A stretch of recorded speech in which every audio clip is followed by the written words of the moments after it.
നമസ്കാരം. ശ്രീ സ്റ്റാലിൻ ദേവൻ. ഇന്ന് ഇന്ത്യയിലെങ്ങും ചർച്ച ചെയ്യപ്പെടുന്ന ഒരു വിഷയമാണല്ലോ വഖഫ് ബോർഡ്, വഖഫ് ആക്ട് എന്നിവ.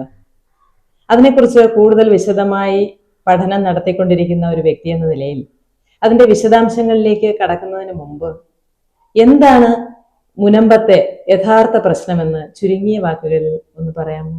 മുനമ്പത്ത് മാത്രമല്ല, ഇന്ത്യയുടെ പല ഭാഗത്തും ഇപ്പോൾ ഒരു വഖഫ് ഭീകരത തന്നെ നിലനിൽക്കുകയാണ്. അതെന്താണെന്ന് വെച്ച് കഴിഞ്ഞാൽ, ഇപ്പം നമ്മൾ വർഷങ്ങളായിട്ട് കരമൊക്കെ അടച്ച് താമസിക്കുന്ന ഒരു വസ്തുവിൽ നമ്മൾ പോലും അറിയാതെ ഈ വഖഫ് ബോർഡ് എന്ന് പറയുന്ന ഒരു സംവിധാനത്തിന് നമ്മുടെ വസ്തു അടിച്ചു മാറ്റിക്കൊണ്ട് പോകാൻ പറ്റും. നമ്മൾ പോലും അറിയില്ല എന്നുള്ളതാണ് സത്യം. നമ്മളെന്തെങ്കിലും ഈ വലിയ ഓഫീസിൽ കരമടയ്ക്കാൻ പോകുമ്പോഴായിരിക്കും നമ്മളെ ധരിപ്പിക്കുന്നത് നിങ്ങളുടെ വസ്തു വഖഫ് ബോർഡ് കൊണ്ടുപോയി എന്ന്.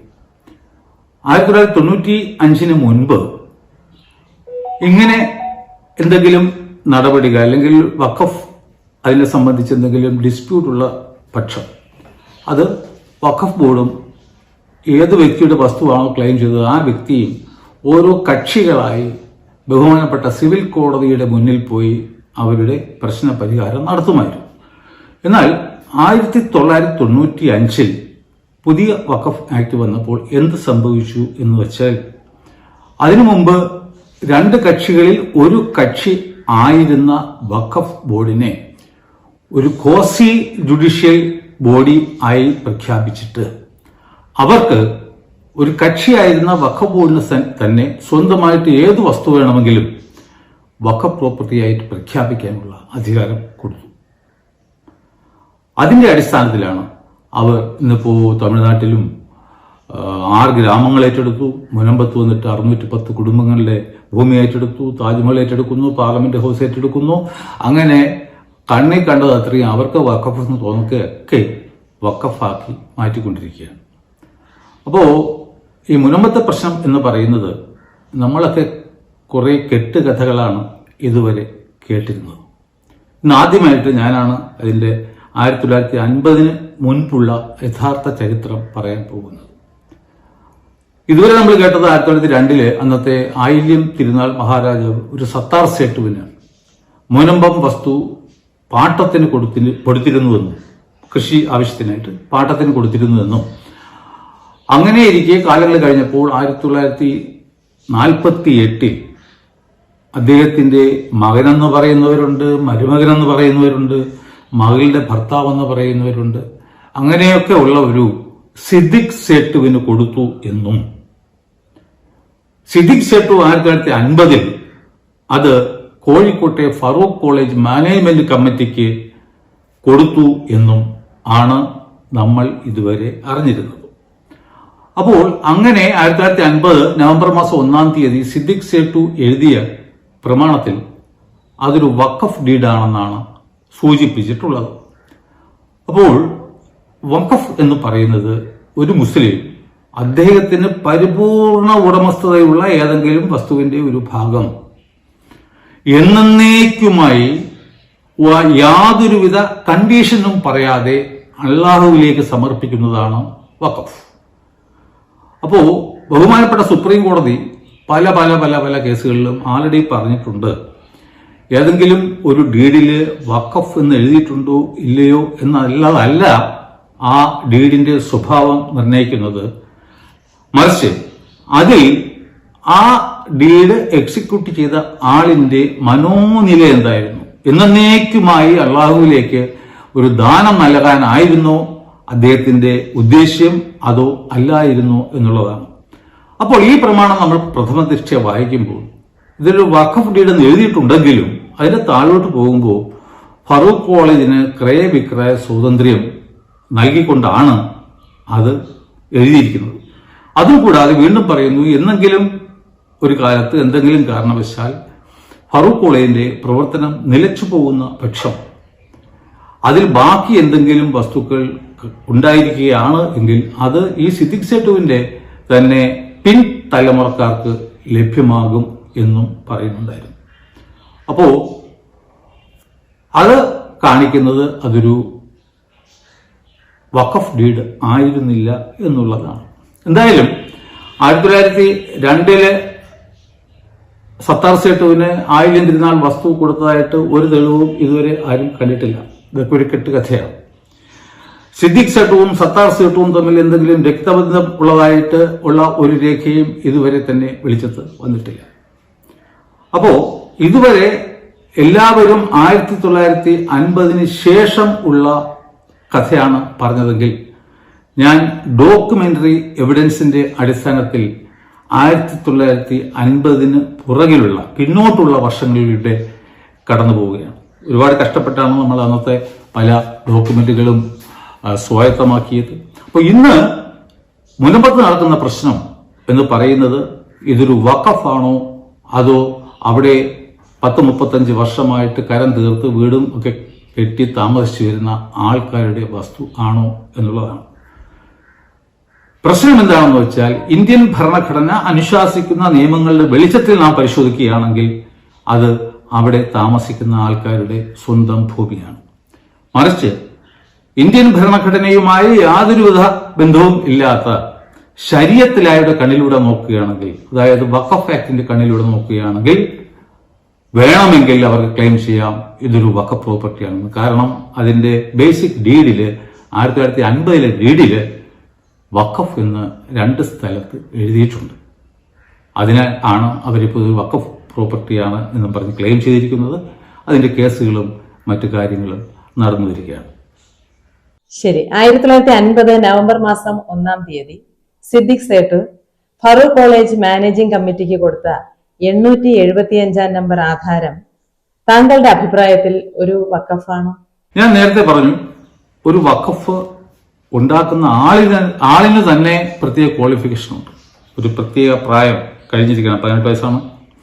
പിന്നെ അദ്ദേഹം മാനസിക പ്രശ്നം ഒന്നും ഉള്ള ഒരു ആളായിരിക്കാൻ പാടില്ല. പിന്നെ വന്നിട്ട് ഏറ്റവും പ്രധാനപ്പെട്ട കാര്യം എന്ന് പറയുന്നത് അദ്ദേഹം വഖഫ് ആക്കാൻ ഉദ്ദേശിക്കുന്ന വസ്തു അദ്ദേഹത്തിന്റെ സ്വന്തം വസ്തു ആയിരിക്കണം എന്നുള്ളതാണ്.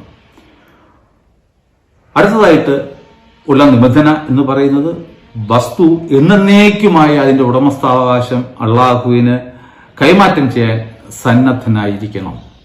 അടുത്തതായിട്ട് യാതൊരുവിധ കണ്ടീഷനും വയ്ക്കാൻ പാടില്ല.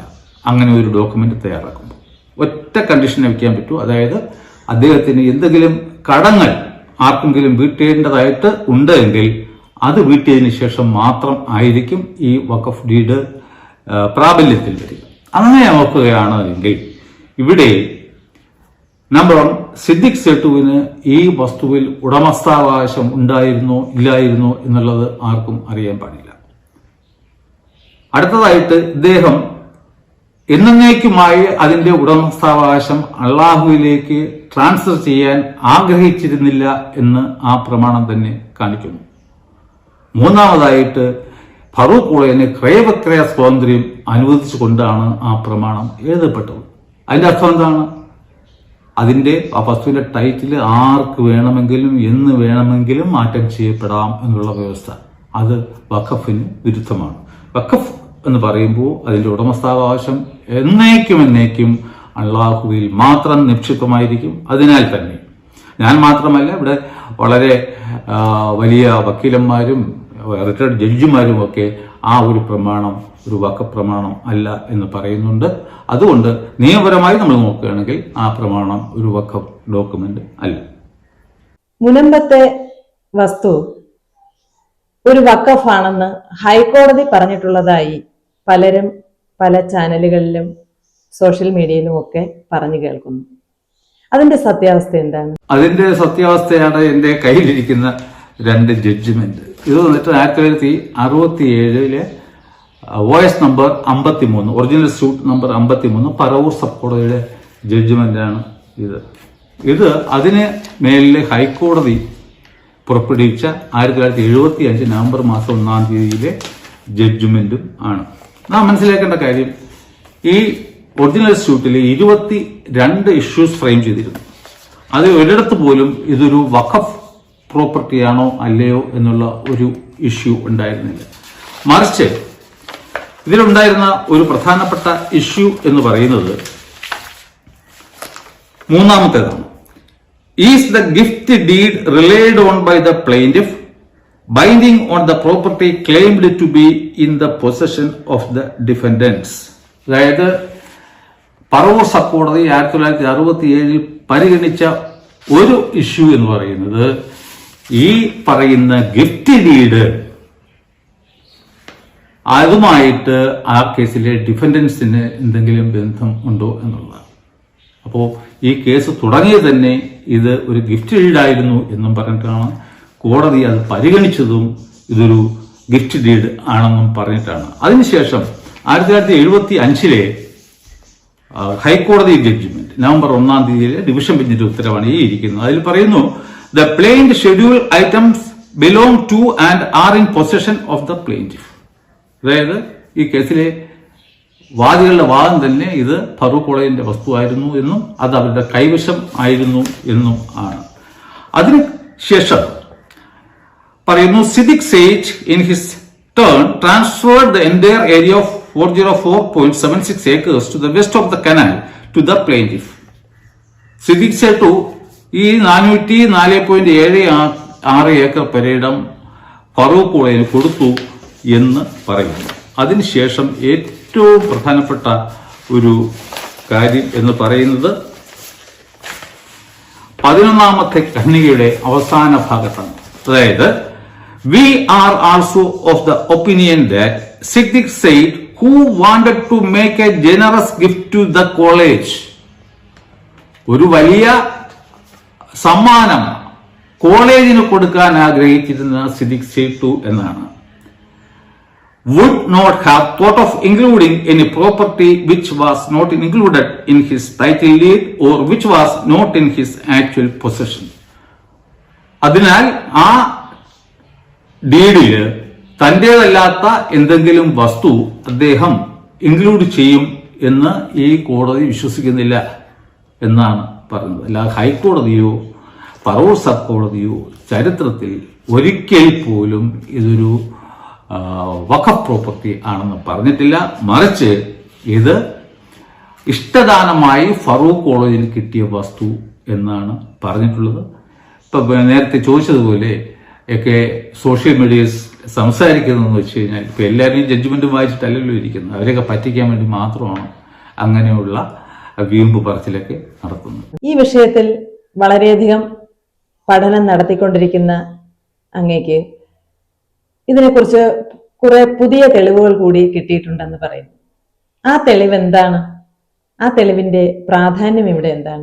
എനിക്ക് കിട്ടിയ തെളിവ് മാരകമാണ്. അതായത് മുനമ്പം വസ്തു വഖഫാണെന്നും അത് വഖഫ് ബോർഡിനും അവകാശപ്പെട്ടതാണെന്ന് പറയുന്ന വഖഫ് ബോർഡിന്റെ ക്ലെയിമിന്റെ അടിവേരറുക്കുന്ന ഒരു കണ്ടെത്തലാണ് ഞാൻ നടത്തിയത്. കാരണം ആദ്യം ഞാൻ ചെയ്തത് ഈ 1950 സിദ്ദിഖ് സേട്ടു ഒരു പ്രമാണം എഴുതിയല്ലോ, അത് വഖഫായിക്കൊള്ളട്ടെ അല്ല ഗിഫ്റ്റ് ഡീഡ് ആയിക്കോട്ടെ സെയിൽ ഡീഡ് ആയിക്കോട്ടെ what ever it may be, അതിൽ പറയുന്നത് എന്താണെന്ന് വെച്ച് കഴിഞ്ഞാൽ അദ്ദേഹത്തിന് ആ വസ്തു കിട്ടിയത് 1948 ഒരു ജിംബുഭായി എന്ന സ്ത്രീ അദ്ദേഹത്തിന് വിലയ്ക്ക് കൊടുത്ത വസ്തു ആണ് എന്നായിരുന്നു. അത് വെച്ചിട്ട് ഞാൻ പുറകോട്ടൊരു യാത്ര തുടങ്ങുകയാണ്. കാരണം എനിക്ക് ഈ പഴയ പ്രമാണങ്ങളൊക്കെ വായിക്കേണ്ട അവസ്ഥ ജീവിതത്തിൽ പലപ്പോഴും വന്നിട്ടുണ്ട്. അതിൽ നിന്ന് ഞാൻ പഠിച്ച ഒരു പാഠം എന്ന് പറയുന്നത് ഒരിക്കലും ഈ പഴയ പ്രമാണങ്ങളെ വിശ്വസിക്കാൻ പാടില്ല എന്നാണ്. എപ്പോഴും പഴയ പ്രമാണങ്ങൾ നമ്മൾ എപ്പോഴും സംശയദൃഷ്ടിയോടുകൂടി നോക്കിയാൽ മാത്രമേ നമുക്ക് സത്യത്തിലേക്ക് എത്തിച്ചേരാൻ പറ്റൂ. അപ്പോൾ അതേ മനസ്സോടുകൂടി ഞാൻ പോയപ്പോൾ വളരെ വളരെ വിചിത്രമായ കാര്യങ്ങളാണ് എൻ്റെ മുന്നിൽ മറനീക്കി പുറത്തു വന്നത്. അപ്പോൾ നമ്മുടെ ഒരു പുതിയ കഥ ആരംഭിക്കാൻ പോവുകയാണ്. അത് 1945 ആണ് സംഭവിച്ചത്. 1945 മേടമാസം 6-ാം തീയതി മൂസ എന്ന് പറയുന്ന ഒരു വ്യക്തി മരണപ്പെടുന്നു. അദ്ദേഹത്തിന് അന്ന് 6 വയസ്സുള്ള മൈനറായ ഒരു പെൺകുട്ടി ഉണ്ടായിരുന്നു. ആ കുട്ടിയാണ് നമ്മുടെ കഥയിലെ കഥാനായിക. ഇന്നും മുനമ്പത്തിന്റെ ഭാവി തീർച്ചയായിട്ടും ആമനയുടെ പേരിലായിരിക്കും കറങ്ങിക്കൊണ്ടിരിക്കുന്നത്. കാരണം ആമനയാണ് തീരുമാനിക്കാൻ പോകുന്നത് മുനമ്പം ഒരു വഖഫാണോ അല്ലയോ എന്ന്. കാരണം ആമിനയുടെ അച്ഛനായിരുന്നു മൂസയുടെ അച്ഛനായിരുന്നു അബ്ദുൽ കരീം. ഈ അബ്ദുൽ കരീമിന്റെ അച്ഛനായിരുന്നു നമ്മൾ നേരത്തെ പറഞ്ഞു കേട്ടിട്ടുള്ള അബ്ദുൽ സത്താർ. ഇവരൊക്കെ അതിസമ്പന്നരായിരുന്നു. എന്ന് വെച്ച് കഴിഞ്ഞാല് 3 സംസ്ഥാനങ്ങളിലായി. ഇവിടെയൊക്കെ ട്രാവൻകൂർ, കൊച്ചി, ബ്രിട്ടീഷ് രാജ്യം, ഇങ്ങനെയുള്ള 3 സംസ്ഥാനങ്ങളിലായിട്ട് ആയിരക്കണക്കിന് ഏക്കർ വസ്തുക്കളുടെ കൈവശാവകാശം, ഉടമസ്ഥാവകാശം ഉണ്ടായിരുന്നോ പാട്ടത്തിലായിരുന്നോ എന്ന് നമുക്കറിയില്ല. പക്ഷേ കൈവശാവകാശത്തിൽ ഇത്രയധികം വസ്തുക്കൾ ഉണ്ടായിരുന്ന ഒരു മനുഷ്യനായിരുന്നു അബ്ദുൽ സത്താർ സേഠ്. അദ്ദേഹത്തിന് 2 മക്കളായിരുന്നു. ഒന്ന് റുക്കി ബായി, മകൻ വന്നിട്ട് നേരത്തെ പറഞ്ഞ അബ്ദുൽ കരീം സേഠ്. അങ്ങനെ അദ്ദേഹം മരിച്ചതിന് ശേഷം അപ്പോ ഈ മുസ്ലിം ലോ പ്രകാരം ഇത് അവരുടെ പിന്തുടർച്ചാവകാശ നിയമപ്രകാരം വന്നിട്ട് ഒരു മുസ്ലിം വ്യക്തി മരിക്കുകയാണെങ്കിൽ അദ്ദേഹത്തിന്റെ ഭാര്യയ്ക്ക് ആദ്യം ഷെയർ കിട്ടും, പിന്നെ അച്ഛന് കിട്ടും, അപ്പൂപ്പന് കിട്ടും, അമ്മയ്ക്ക് കിട്ടും, പിന്നെ സഹോദരന്റെ മകന് കിട്ടും, അങ്ങനെ സഹോദരന് കിട്ടും. അങ്ങനെയൊക്കെ ഉള്ള നമ്മളെ സാധാരണ ഹിന്ദുക്കളെ പോലെയൊന്നുമല്ല, വളരെ കോംപ്ലിക്കേറ്റഡ് ആയിട്ടുള്ള ഒരു പിന്തുടർച്ചാവകാശമാണ് മുസ്ലിം സുന്നികൾക്ക് ഉള്ളത്. ഇവർ സുന്നികളാണ്. അപ്പോൾ ഇതിൽ ഈ വസ്തുക്കൾ പാർട്ടീഷൻ ചെയ്യാൻ വേണ്ടി, ആരുടെ ഈ മരിച്ചുപോയ വ്യക്തിയുടെ വസ്തുക്കൾ പാർട്ടീഷൻ ചെയ്യാൻ വേണ്ടി സഹോദരിമാർ തമ്മിൽ അടിയും കേസും വഴക്കും ഒക്കെ ആയി. അങ്ങനെ വന്നപ്പോഴാണ് നമ്മുടെ ഈ പറഞ്ഞ കഥാനായകൻ സിദ്ദിഖ് സേട്ടു അവിടെ പ്രത്യക്ഷപ്പെടുന്നത്. എങ്ങനെ കോടതിയിൽ നിന്നും ഒരു റിസീവറായി അദ്ദേഹത്തെ നിയമിക്കുകയും ഈ മൈനറായ പെൺകുട്ടിയുടെ രക്ഷാകർത്താവായി ലീഗൽ ഗാർഡിയനായിട്ട് അദ്ദേഹത്തെ താൽക്കാലികമായി നിയമിക്കുകയും ചെയ്തു. ശരി. അപ്പൊ നമ്മൾ ഈ കേട്ടതിൽ നിന്നും സിദ്ദിഖ് സേട്ടു ഈ അബ്ദുൽ സത്താർ സേട്ടുമായി യാതൊരു ബന്ധവും ഇല്ലാത്ത ഒരാളാണ് എന്നാണ്? Absolutely no relation. നമ്മൾ ഈ ഡോക്യുമെന്റ് പരിശോധിക്കുമ്പോൾ അങ്ങനെ എന്തെങ്കിലും ബന്ധം ഉള്ളതായിട്ട് ഒരു രേഖകളും ഇല്ല. അദ്ദേഹത്തെ കോടതി ഈ കുട്ടി മൈനറായ കുട്ടിയുടെ ഗാർഡിയനായിട്ടും കൂടാതെ ആ ടോട്ടൽ വസ്തുക്കളുടെ റിസീവറായിട്ടും ആണ് നിയമിക്കപ്പെട്ടിരുന്നത്. അപ്പോൾ ആ ഭാഗപത്രം നമ്മൾ നോക്കുകയാണെങ്കിൽ വളരെ വിചിത്രമാണ്. ഈ കുട്ടിക്ക് വേണ്ടി ഒപ്പിട്ടിരിക്കുന്നത് ഈ സിദ്ദിഖ് സേട്ടുവാണ്. 4 സ്ത്രീകൾ, സഹോദരിമാർ എന്ന പേരിൽ 4 സ്ത്രീകൾ അതിൽ പങ്കെടുക്കുന്നുണ്ട്. എന്നാൽ ഭാര്യയുടെ പേരോ ജീവിച്ചിരിപ്പുണ്ടോ മരിച്ചുപോയോ എന്നൊന്നും അതിൽ പറയുന്നില്ല. കൂടാതെ ഈ മരിച്ചുപോയ ആളിന് എന്തൊക്കെയായിരുന്നു, എവിടെയൊക്കെ ആയിരുന്നു പ്രോപ്പർട്ടി എന്ന് പറയുന്നില്ല. 3 സംസ്ഥാനങ്ങളിലായി ഒരുപാട് വസ്തുക്കളുണ്ടെന്ന് പറയുന്നു. അതിനുശേഷം പറയുന്നത് പിന്നെ ഇതിൽ ഒരു സിസ്റ്റർക്ക് ആൾറെഡി ഒരു ഭാഗം കിട്ടി, അവർ കൊണ്ടുപോയി. ഭാഗപത്രം നടക്കാതെ എങ്ങനെയാണ് ഈ ഒരാൾക്ക് മാത്രം അവകാശം സിദ്ധിക്കുന്നത്? That is also not possible. പിന്നെ വന്നിട്ട് ഈ 4 സ്ത്രീകളും അതിൽ ഏജന്റുകളെ വച്ചിട്ടാണ് ഒപ്പിട്ടിരിക്കുന്നത്. കൂടാതെ ഈ കുട്ടിക്ക് എന്താണ് കൊടുക്കുന്നത്, എവിടെയാണ് കൊടുക്കുന്നത് എന്നതിനെ കുറിച്ച് ഒരു പരാമർശം പോലുമില്ല. അപ്പോ ഈ അതിൽ ഉണ്ടായിരുന്ന വസ്തുക്കൾ എല്ലാം എയും ബിയും പട്ടികയായിട്ട് ഒരു ജിംബു ഭായിയും ഒരു ഫാത്തിമ ഭായിയും തമ്മിൽ പാർട്ടിഷൻ ചെയ്തെടുത്തിരിക്കുകയാണ്. അപ്പോ ബാക്കി എന്താണ്? ഈ കുട്ടി ആരും മൈൻഡ് ചെയ്തില്ല. ആ കുട്ടി ഇന്ന് ജീവിച്ചിരിപ്പുണ്ടെങ്കിൽ ഏകദേശം 84 വയസ്സോ മിക്കവാറും ജീവിച്ചിരിക്കാൻ ചാൻസ് ഉണ്ടെന്നാണ് എനിക്ക് തോന്നുന്നത്. അങ്ങനെ വളരെ വിചിത്രമായ നമ്മുടെ കോമൺ സെൻസിന് ദഹിക്കാത്ത രീതിയിലുള്ള ഒരു ഭാഗപത്രമാണ് നമ്മുടെ കയ്യിൽ ഇപ്പോൾ ലഭ്യമായിട്ടുള്ളത്. അപ്പോൾ എനിക്ക് മറ്റൊരു സംശയം തോന്നുന്നത്, ഈ സിദ്ദിഖ് സേട്ടു ആമിന എന്ന കുട്ടിക്ക് കിട്ടേണ്ടിയിരുന്ന വസ്തുവിൽ കൃത്രിമം കാട്ടിയിരിക്കാൻ സാധ്യതയുണ്ട് അല്ലേ? 100% കൃത്രിമം കാണിച്ചിട്ടുണ്ട്. കാരണം ഒന്ന്, ആ കുട്ടിക്ക് എവിടെയൊക്കെയാണ് എന്തൊക്കെയാണ് അതിന്റെ അച്ഛന്റെ വകയായിട്ട് കൊടുത്തിട്ടുള്ളതെന്ന് ഒരു രേഖയും ആ ഭാഗപത്രത്തിൽ മെൻഷൻ ചെയ്യുന്നില്ല. കുട്ടിയുടെ പേര് മാത്രം പറഞ്ഞിട്ടുണ്ട്, ഇദ്ദേഹം ആ കുട്ടിക്ക് വേണ്ടി ഒപ്പിട്ടിട്ടുണ്ട്. രണ്ടാമതായിട്ട് ഉള്ള ഏറ്റവും നമ്മുടെ കണ്ടുപിടുത്തത്തിലേക്ക് നമ്മൾ പോയിക്കൊണ്ടിരിക്കുക. കാരണം അതൊരു കുട്ടിയായിരുന്നു. ഇപ്പൊ ഒരു കുട്ടി ഒരു മൈനറുടെ അവകാശമുള്ള വസ്തു ഭാഗം ചെയ്യണമെങ്കിൽ കോടതിയിൽ നിന്നും ഒരു പ്രത്യേക ഉത്തരവ് വാങ്ങേണ്ടതാണ്. അങ്ങനെ ഒരു ഉത്തരവിനെ കുറിച്ചിട്ട് ഈ ഭാഗപത്രത്തിൽ പറയുന്നില്ല. അപ്പോൾ ഈ ഭാഗപത്രം നടത്തിയ സമയത്ത് ആ കുട്ടിക്ക് 8 വയസ്സായിരുന്നു. അപ്പോൾ അങ്ങനെയുള്ള കേസുകളിൽ ഏതെങ്കിലും ഒരു മൈനറുടെ അവകാശം കൂടി ഉൾപ്പെട്ടിട്ടുള്ള ഒരു ഭാഗപത്രത്തിലെ അവകാശം ഏതെങ്കിലും വ്യക്തികൾക്ക് കിട്ടിക്കഴിഞ്ഞാൽ അവർക്കത് കൈമാറ്റം ചെയ്യാം, വിൽക്കാം, എല്ലാം ചെയ്യാം. പക്ഷെ എന്താണ് കാര്യം? ഈ കുട്ടി പ്രായപൂർത്തിയായി, അതായത് 16 വയസ്സ് കഴിഞ്ഞതിന് ശേഷം 3 വർഷത്തിനകത്ത് അത് കുട്ടിയായിരുന്നു, മൈനറായിരുന്ന സമയത്ത് നടന്ന ഭാഗപത്രത്തിൽ അതിന്റെ താല്പര്യങ്ങൾക്ക് വിരുദ്ധമായിട്ട് എന്തെങ്കിലും ചെയ്തിരുന്നുവെങ്കിൽ അത് സിവിൽ കോടതിയിൽ ചോദ്യം ചെയ്യാനുള്ള അവകാശം ആ കുട്ടിക്ക് ഉണ്ടായിരുന്നു എന്നുള്ളത്. അപ്പോൾ എത്രയൊക്കെ കൈ ആ വസ്തുക്കൾ മാറി പോയാലും അവരെയൊക്കെ കക്ഷി ചേർത്ത് ഈ കുട്ടിക്ക് ഒരു കേസ് കൊടുക്കാൻ പറ്റും. അതാണ് നിയമം. അങ്ങനെ ഇരിക്കെയാണ് ഈ പ്രമാണം കഴിഞ്ഞ് 3 വർഷത്തിനകത്ത് ഈ പറയുന്ന കലാകാരൻ സിദ്ദിഖ് സേട്ടു ആ കുട്ടിക്ക് കൂടി അവകാശമുള്ള, ഒരു മൈനറായ കുട്ടിക്ക് ചോദ്യം ചെയ്യാൻ അവകാശമുള്ള ഒരു വസ്തുവിനെ എടുത്തിട്ട് അള്ളാഹുവിന് വഖഫായി കൊടുത്തത്.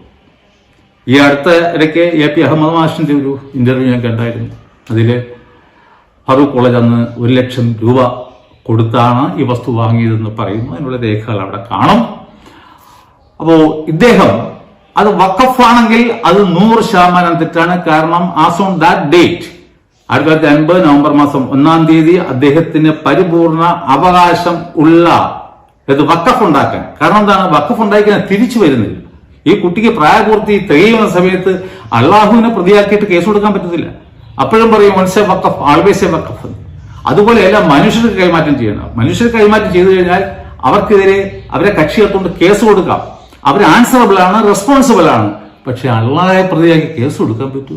അതുകൊണ്ട് സിദ്ദിഖ് സേട്ടു 1950 എഴുതിയ ഡോക്യുമെന്റ് അത് യാതൊരു കാരണവശാലും ഒരു വഖഫ് ഉണ്ടാക്കാനുള്ള അധികാരമോ അവകാശമോ നിയമപരമായി സിദ്ദിഖ് സേട്ടുവിന് ഉണ്ടായിരുന്നില്ല. അപ്പോ ഈ വിഷയങ്ങളാണ് നമ്മുടെ സർക്കാരൊക്കെ അടിയന്തരമായി പരിഗണിക്കേണ്ടതും ഈ മുനമ്പത്തെ പ്രശ്നങ്ങൾക്ക് പരിഹാരം കാണുന്നതിന് വേണ്ടിയിട്ട് ആശ്രയിക്കേണ്ട way of examining the things is in this way. വളരെ വിശദമായി തന്നെ കാര്യങ്ങൾ പറഞ്ഞു വരുന്ന സ്ഥിതിക്ക് ഈ പ്രമാണങ്ങളും അതിലെ പുതിയ പുതിയ കണ്ടെത്തലുകളും ഒക്കെ മുനമ്പം ജനതയ്ക്ക് വളരെയധികം പ്രയോജനപ്പെടും എന്ന് താങ്കൾ കരുതുന്നുണ്ട്. അതുപോലെ തന്നെ മറ്റൊരു ചോദ്യം, മുനമ്പം ജനത അത് വേണ്ട വിധത്തിൽ അതിനെ ഉപയോഗപ്പെടുത്തുമോ? എന്താണ് താങ്കളുടെ അഭിപ്രായം? ഇത് മുനമ്പത്തെ ആൾക്കാർക്ക് 100% ഉപയോഗപ്പെടും. കാരണം ഇത് കൊണ്ട് അങ്ങോട്ട് ഈ പ്രമാണങ്ങൾ കൊണ്ട് കോടതിയിൽ കൊടുത്തിട്ട് ആ കാര്യങ്ങളും പറഞ്ഞ് വായിച്ചു കഴിഞ്ഞാൽ ഒരു ട്രിബ്യൂണലിനും ഇനി മേലാൽ ഈ വസ്തു ഒരു വഖഫാണെന്ന് പറയാൻ പറ്റത്തില്ല. കാരണം ഒരു കൊച്ചുകുട്ടിയുടെ അവകാശം ഉണ്ടായിരുന്ന വസ്തുവാണ്. അവരുടെ കൺസെന്റ് ഇല്ലാതെ അറിവോ സമ്മതം ഉണ്ടെങ്കിൽ തന്നെയും പറ്റില്ലായിരുന്നു. കാരണം ഷി വാസ് എ മൈനർ. അപ്പോ ആ കുട്ടി മേജറായതിനു ശേഷം വീണ്ടും 3 വർഷം കഴിഞ്ഞ് ആ കുട്ടിയുടെ അറിവും സമ്മതത്തോടും കൂടി വേണമായിരുന്നു എങ്കിൽ ഇദ്ദേഹത്തിന് ഒരു വഖഫ് ഉണ്ടാക്കമായിരുന്നു.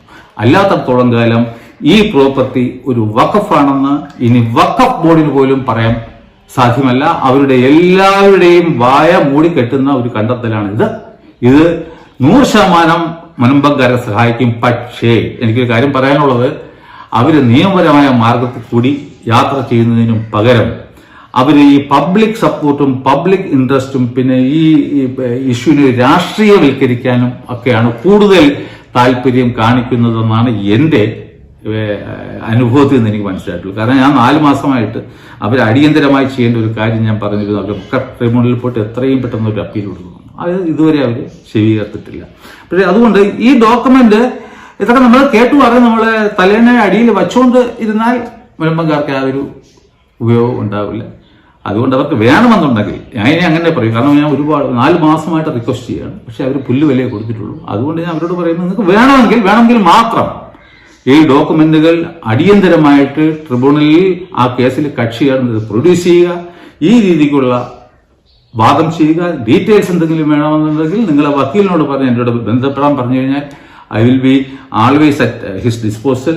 എന്നെ അറിയാനുള്ള എല്ലാ കാര്യങ്ങളും പറഞ്ഞു കൊടുക്കാൻ ഞാൻ തയ്യാറാണ്. അതുകൊണ്ട് ഉണരാൻ സമയമായി.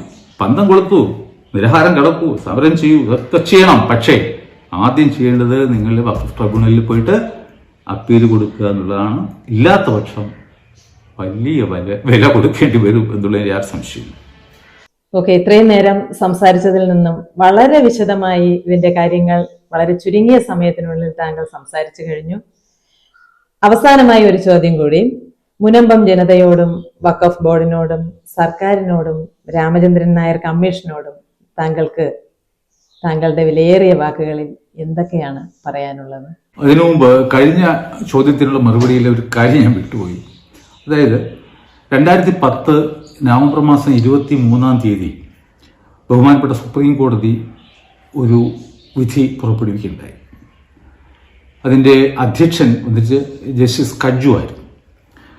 ആ case board of Waqf west Bengal versus Anis Fatma Begum and another എന്നുള്ള കേസായിരുന്നു. സിവിൽ അപ്പീൽ നമ്പർ 5297 ആയിരുന്നു.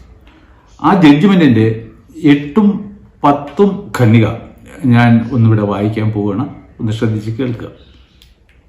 It was submitted by Dr. Rajiv Dhawan, learned senior counsel appearing for the appellant, that only the Waqf Tribunal has jurisdiction in the matter under the Waqf Act 1995 and hence the suit filed in the High Court was without jurisdiction. We agree. അതായത് 1995 വഖഫ് act പ്രകാരം വഖഫുമായി ബന്ധപ്പെട്ട ഏത് വിഷയം ഉണ്ടെങ്കിലും അത് ആദ്യം ഉന്നയിക്കേണ്ടത് വഖഫ് ട്രിബ്യൂണലിന് മുന്നിലാണ് എന്ന് അസന്നിഗ്ധമായി പ്രഖ്യാപിച്ചിരിക്കുന്നു. അടുത്തതായിട്ട്, in our opinion, all matters pertaining to waqfs should be filed in the first instant before the Waqf Tribunal constituted under section 83 of the Waqf Act 1995 and should not be entertained by the civil court or by the high court straight away under article 226 of the Constitution of India. ഇപ്പം മുനമ്പക്കാർ പറയുന്നത് എന്താണെന്ന് വെച്ച് കഴിഞ്ഞാൽ അവര് അനവധി റിപ്പറ്റീഷൻസ് under article 226 ഹൈക്കോടതിയിൽ file ചെയ്തിട്ടുണ്ട്. അവർക്ക് അവിടെ നിന്നും ന്യായം ലഭിക്കും എന്നാണ് അവർ വിശ്വസിക്കുന്നത്. എന്നാൽ ബഹുമാനപ്പെട്ട സുപ്രീം കോടതി പറഞ്ഞിട്ടുണ്ട് അങ്ങനെ ഒരു നടപടി ഹൈക്കോടതിയുടെ ഭാഗത്തു നിന്നും പാടില്ല. അപ്പോൾ ഇനി വർഷങ്ങളോളം ആ പെറ്റീഷൻസ് ഒരുപക്ഷെ അവിടെ പെൻഡിംഗ് ആയി നിലനിന്നേക്കാം.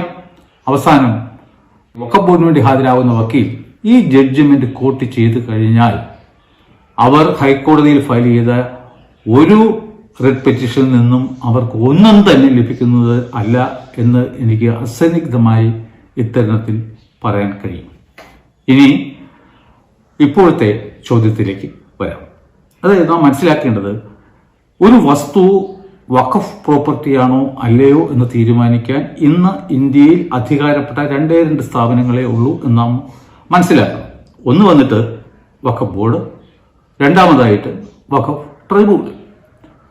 വേറെ ഒരു അധികാരിക്കും, നമ്മുടെ അസംബ്ലിക്കോ അതല്ല ഇന്ത്യൻ പാർലമെന്റിനോ പ്രധാനമന്ത്രിക്കോ മുഖ്യമന്ത്രിക്കോ ഇപ്പോൾ നിയമിതനായ ജസ്റ്റിസ് രാമചന്ദ്രൻ സാറിനോ ഒന്നും തന്നെ മുനമ്പത്തെ വസ്തു വഖഫാണോ അല്ലയോ എന്ന് തീരുമാനിക്കാൻ ഉള്ള അധികാരമോ അവകാശമോ ഇല്ല എന്നുള്ള കാര്യം നാം അടിയന്തരമായിട്ട് മനസ്സിലാക്കണം.